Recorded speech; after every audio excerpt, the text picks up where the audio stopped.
Mga ka-farmer, good morning, may aga. Karating ko lang mga farmer galing sa Antique. Actually, kaya nang umaga pa ako nakarating. Alas 3 ng umaga. Dahil nabili po yung barko na sinasakyan ko. Yan mga farmer, at ngayon ay nagkapakain ako na aking mga alaga. At medyo marami-rami ng ating mga ampon ito mga farmer. At ngayon ay hindi tayo nagbibinta muna ng ating mga alaga. Marami po nag-inquire sa atin kung magkano daw yung mga sisiw natin. Kasi nakaraang buwan mga farmer ay nagbibinta po ako ng mga manok natin at saka pabo. So, ngayon ay hinto muna tayo dahil ito ay inahanda ko sa mga emergency na mga pangyayari. Dahil ito ay pang ulam-ulam muna mga farmer. At yung iba siyempre pag may mga matinding pangailangan ay saka tayo magbibinta. At ngayon ay kahit nahihirapan ako sa pagpakain sa kanila dahil medyo marami na sila at medyo malakas pa silang kumain sa akin, ay hindi mo na tayo magbibinta. So ngayon mga farmer siguro nasa 100 yung mga sisiw nito. Mahigit pa siguro. Yan, dahil sa labas pa yung iba ay pag-alagala na dahil busog na sila. Tapos maliban ito mga farmer ay may mga breeder pa tayo. Yan. Dito sa loob, may ano dyan, may 5 babae at saka isang bakla. Ito din, meron ditong 4 na babae at saka isang tumboy. Yan. Yan ang mga breeder natin. Pero kahit mga tumboy at bakla sila, dadami din sila. Sa kabilang dako, yan.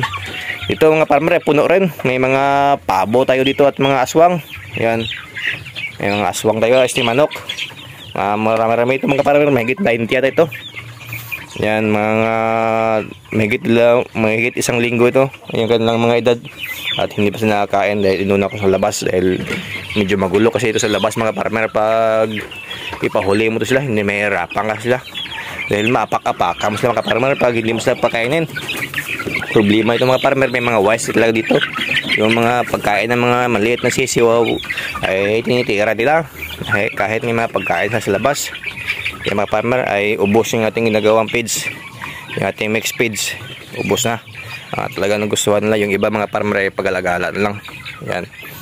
At mamaya mga farmer, mga alas 8 ay mayroon din tayong ilalabas na mga sisiw sa incubator.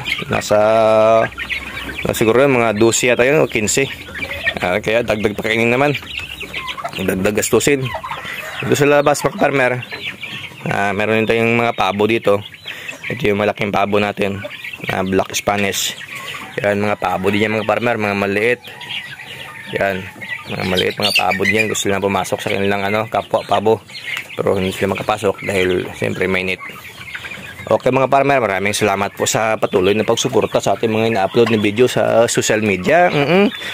Maging sa Facebook man o sa YouTube, sana patuloy nyo suportahan kahit pangit yung mga upload natin. Yan. At kung hindi ka pa nakapag-follow sa ating Facebook page, sa ating Facebook profile, ay parang awa yung mga farmer. Mag-follow na kayo. Baka palupaluhin ko kayo mga farmer. At gusto nyo pakainin ko pa yung page. Mga farmer, maraming salamat po sa patuloy na suporta. Happy farming sa ating lahat. Mag-ingat po kayo, mabuhay kayo hanggat kaya nyo. Thank you.